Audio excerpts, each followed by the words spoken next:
The four children of Queen Elizabeth, all born princes and princesses. But now, moves are underway to strip away Prince Andrew's titles, royal status, and ceremonial privileges entirely. We've been up to what we believe is a place called Marsh Farm. It's at Sandringham. We've been looking at it this week, the last couple of days, and a lot of security fences are going up. A lot of work's being done on getting this house into shape for a former prince. For more than 6 decades, Prince Andrew occupied a position of extraordinary influence within Britain's royal establishment. As Queen Elizabeth II's favoured younger son, he embodied royal confidence, serving with distinction as a decorated naval commander while seamlessly navigating the intricate world of palace protocol, state functions, and elite social circles. His residence at Royal Lodge, an imposing 30-room estate nestled within the prestigious Windsor Great Park, had served as his primary sanctuary for over 2 decades.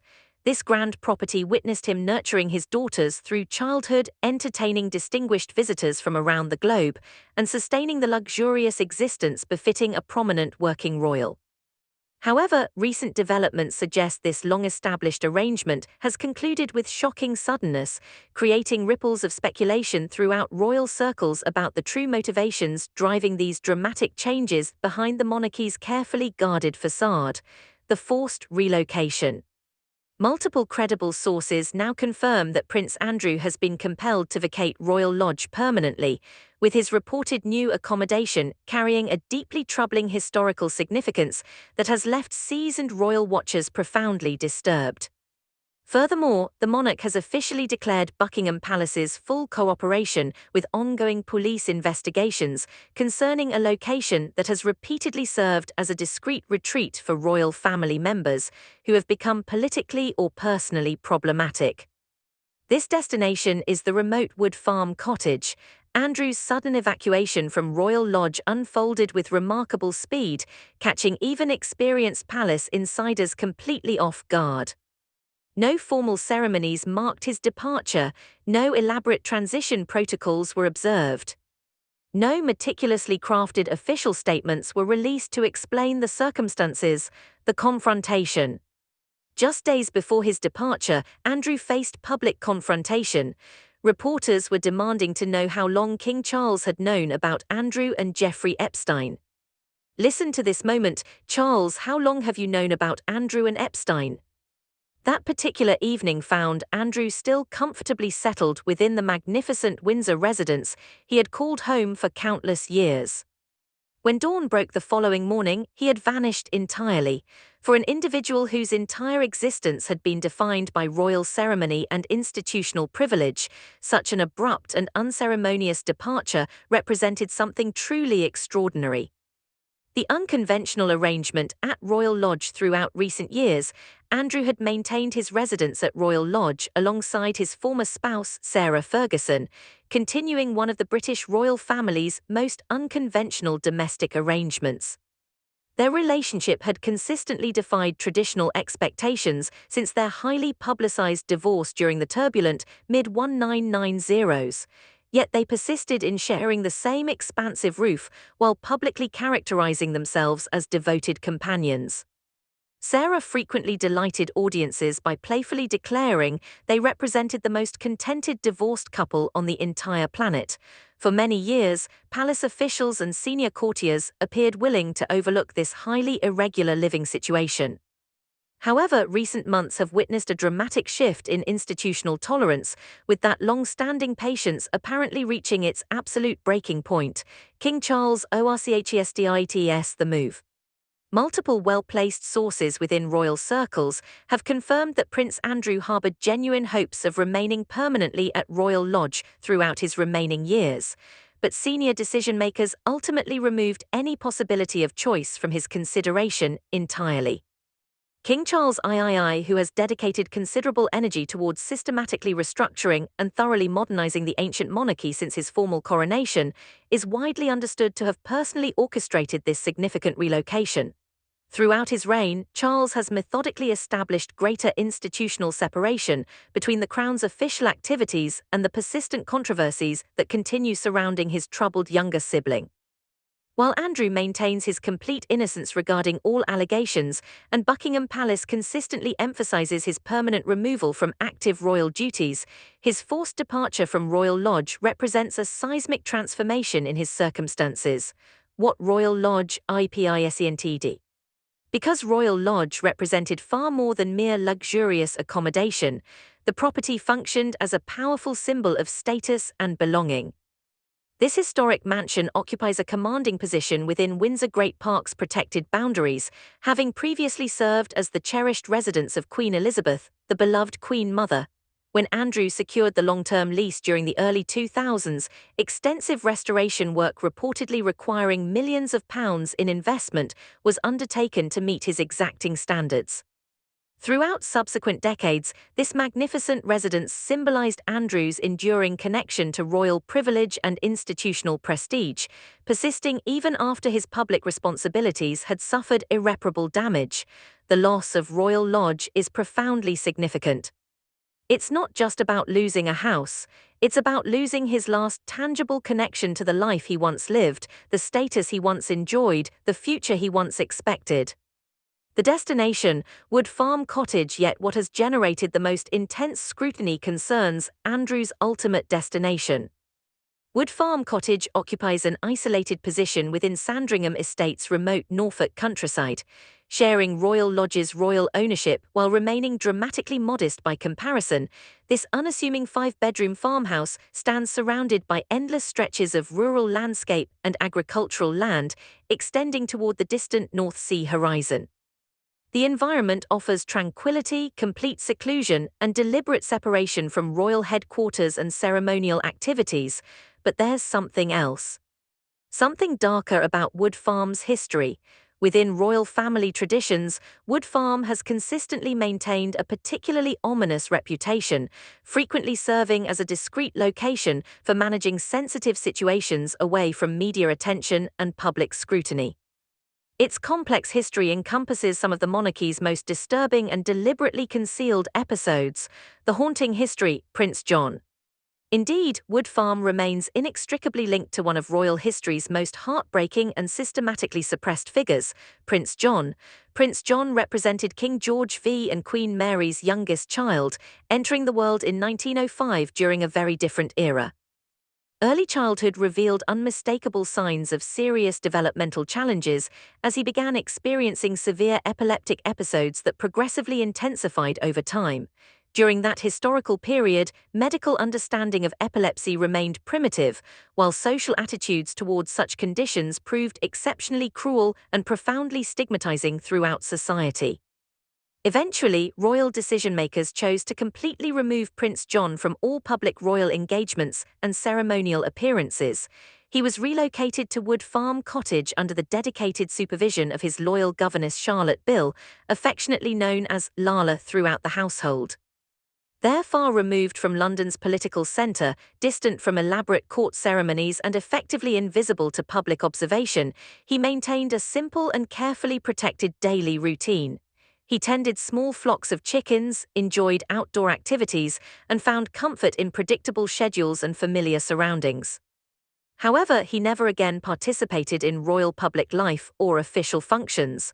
Prince John's life ended tragically in 1919 when he was merely 13 years old, succumbing to a devastating seizure during sleep. Many contemporary historians regard his story as among the royal family's most profoundly tragic chapters, serving as a stark reminder of how dramatically social attitudes toward disability and illness have evolved over time. The symbolism of exile.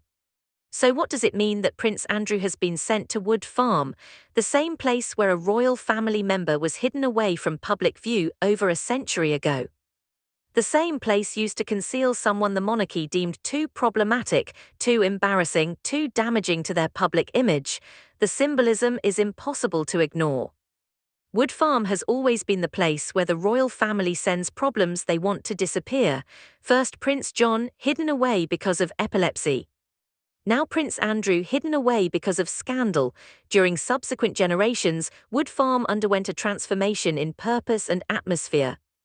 Queen Elizabeth II and Prince Philip regularly utilized the cottage as their preferred private sanctuary, where they could temporarily escape the suffocating formality and rigid protocol governing palace existence. Royal biographers consistently describe the atmosphere there as remarkably informal and genuinely relaxed compared to other royal residences.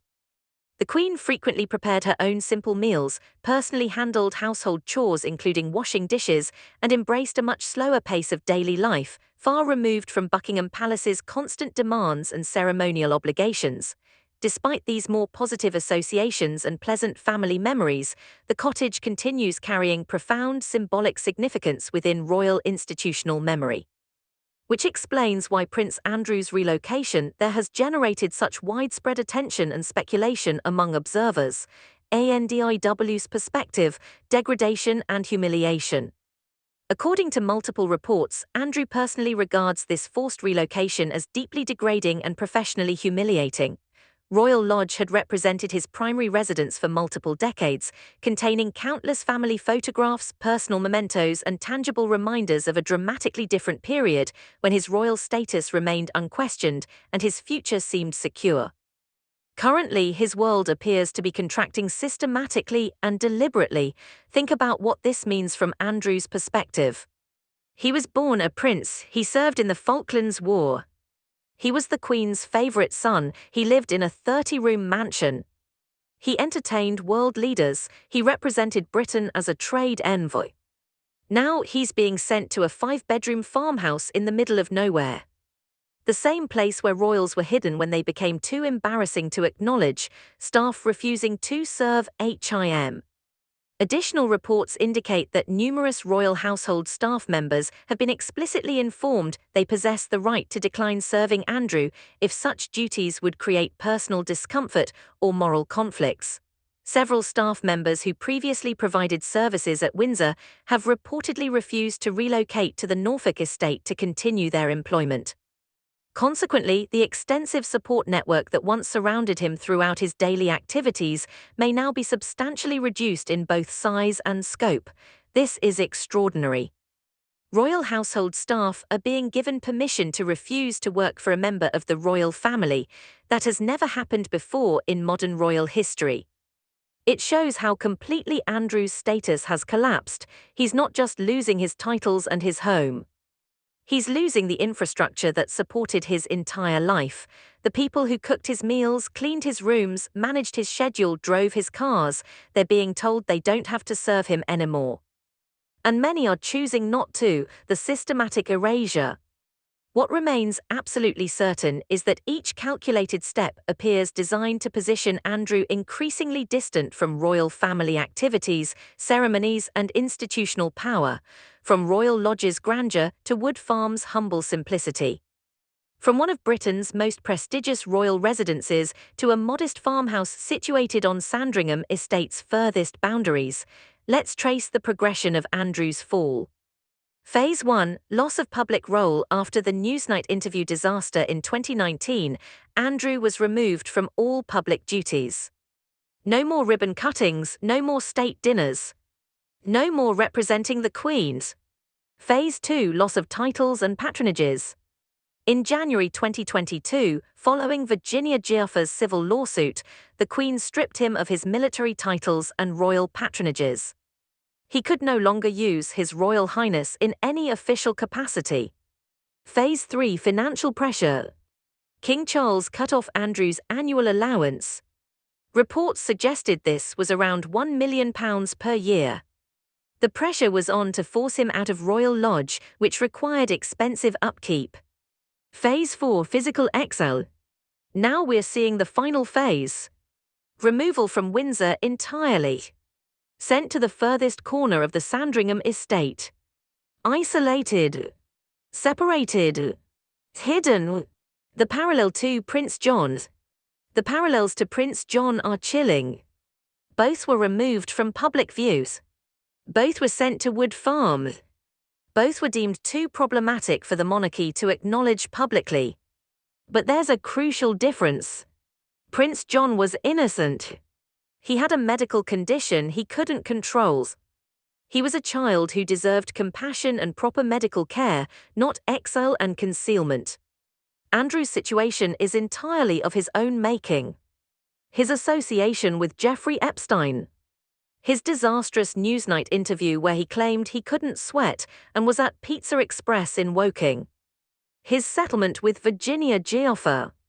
His repeated poor judgment and arrogance. Prince John was hidden because of the cruelty of his era's attitudes toward disability. Andrew is being hidden because of his own choices and the damage he's caused to the monarchy's reputation. Yet the monarchy is using the same location, the same strategy, the same playbook, send the problem to Wood Farm and hope the public forgets. The unanswered questions. This progression raises fundamental questions that numerous royal commentators and constitutional experts are actively debating. Is this temporary or permanent? Will Andrew ever return to public life in any capacity? Or is this exile permanent? What happens to his daughters? Beatrice and Eugenie have already been excluded from Royal Ascot. Will they be allowed to attend future royal events? Or will they be tainted by association with their father indefinitely? What about Sarah Ferguson? She's been spotted in Ireland, possibly at a spa. But where will she live now? Will she follow Andrew to Wood Farms? Or is their unconventional living arrangement finally over? Is Andrew cooperating with police? Buckingham Palace has declared full cooperation with police investigations. But is Andrew actually cooperating? Or is he still in denial? What does Charles know? That question shouted at Charles, "How long have you known about Andrew and Epstein?" remains unanswered. What did the king know and when did he know it? The broader message. But perhaps the biggest question is this: what message is the monarchy sending? On one level they're saying we take this seriously. We're holding Andrew accountable. We're not protecting him anymore. On another level they're saying we're going to hide this problem away in the countryside where no one can see it. We're going to use the same strategies we've always used to make inconvenient royals disappear from public view. Is this accountability? Or is this just a more sophisticated form of concealment? Andrew is being erased from royal history in real time. His name won't appear in the court circular. His image won't appear in official photographs. His presence won't be felt at royal events. But he's still eighth in line to the throne. He's still a prince by birth. He's still the king's brother and the late queen's son. Those facts cannot be erased, no matter how far into the Norfolk countryside they send him. The historical perspective. Throughout history, the British monarchy has dealt with problematic family members in various ways. Edward VII was exiled to France after his abdication. He and Wallis Simpson lived in Paris, far from royal responsibilities but still maintaining some connection to their titles and status. Princess Margaret faced restrictions after wanting to marry Group Captain Peter Townsend. She was never exiled, but her role was diminished and her life became increasingly tragic. Prince Harry and Meghan left of their own accord, but they were also pushed out by institutional forces and media hostility. They now live in California, thousands of miles from the family. Now we have Prince Andrew sent to Wood Farm. Not exiled to another country. Not living abroad. But removed from Windsor, removed from London, removed from the centre of royal life. He's close enough that the family can maintain control over him. But far enough that he's out of sight and hopefully for them out of mind. The uncomfortable truth. Here's the uncomfortable truth that the monarchy doesn't want to acknowledge: Wood Farm isn't just Andrew's new home. It's his prison. He's not free to leave. He's not free to speak publicly. He's not free to defend himself in the media. He's not free to return to public life. He's trapped in a 5-bedroom farmhouse in Norfolk, surrounded by fields and memories of a very different life. And the staff who might have made that bearable. Many of them are refusing to serve him. So he's there, isolated with a shrinking support system, watching his world contract day by day. What happens next? Does this represent merely a temporary adjustment in his living circumstances? Or is Prince Andrew being systematically erased from royal history and institutional memory, joining others who once enjoyed much closer proximity to the crown's inner circle? The evidence suggests this is permanent. King Charles has made it clear through his actions that Andrew will not be welcomed back into royal life. The systematic removal of privileges, the financial pressure, the physical exile, these are not temporary measures. Andrew is 64 years old. Unless there are dramatic new developments, this is likely how he'll spend the rest of his life. In exile at Wood Farms. Separated from the family.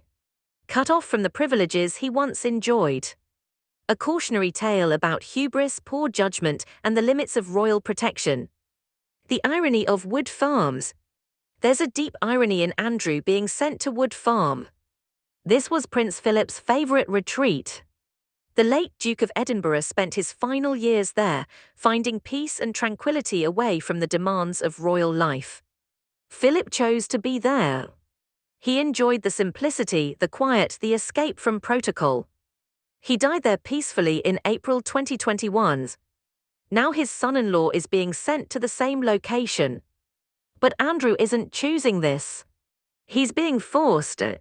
For Philip, Wood Farm represented freedom. For Andrew, it represents exile. The same location but entirely different meanings. One man's sanctuary is another man's prison. The Marsh Farm mystery. And then there's Marsh Farm. We've been up to what we believe is a place called Marsh Farm at Sandringham. Security fences are going up. Work's being done on getting this house into shape for a former prince. Is this another location? The backup plans? Or is this where Andrew will eventually end up if Wood Farm proves inadequate?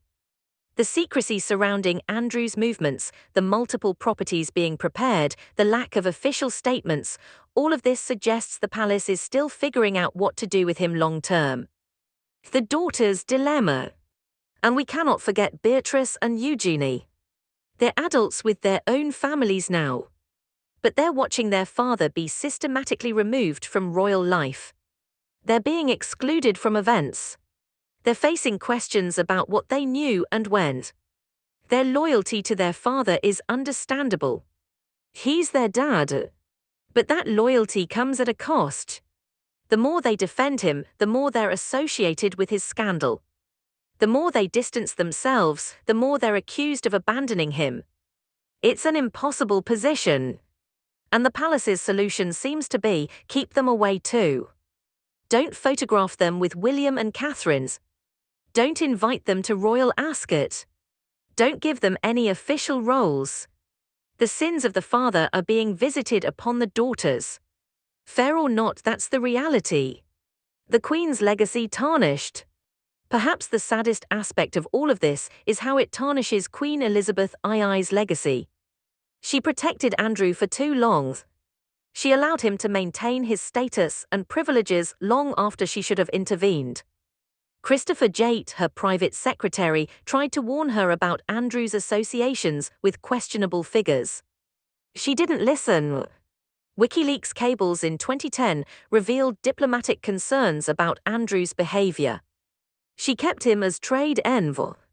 And when the Epstein scandal exploded, she still protected him. He walked with her to church. He appeared at her platinum jubilees. Even in her final years, she was shielding him from consequences. King Charles has inherited this mess. And his solution is exile. Remove Andrew from sight. Remove him from royal activities. Remove him from the public narratives. But the damage is done.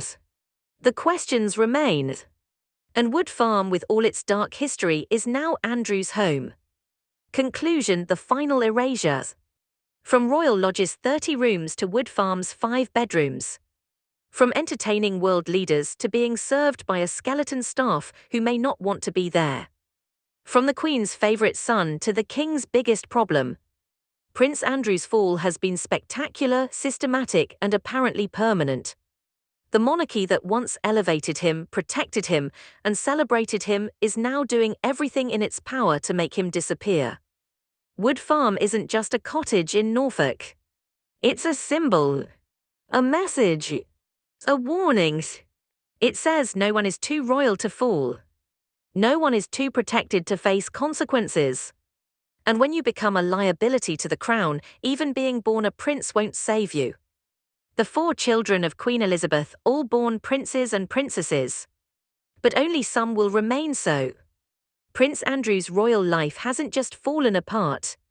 It's been deliberately dismantled, piece by piece, privilege by privilege, until all that's left is a farmhouse in the countryside and the ghosts of decisions he can never undo.